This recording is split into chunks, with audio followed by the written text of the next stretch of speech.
দুর্গাপূজায় কেন সিঁদুর খেলা হয়?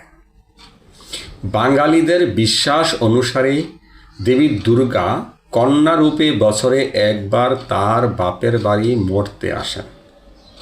5 দিন পূজা শেষে বিজয়া দশমীর দিনে তিনি আবার স্বামী গৃহ কৈলাসে ফিরে যান।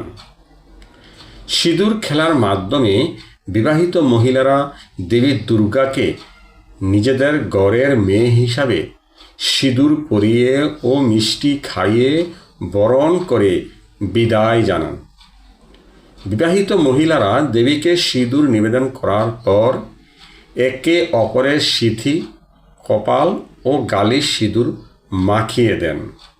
এর মাধ্যমে তারা একে অপরের স্বামীর দীর্ঘ আয়ু ও পরিবারের মঙ্গল কামনা করেন। প্রচলিত বিশ্বাস অনুসারে সঠিক প্রথা মেনে সিঁদুর খেললে সিঁথির সিঁদুর অক্ষয় হয়ে থাকে।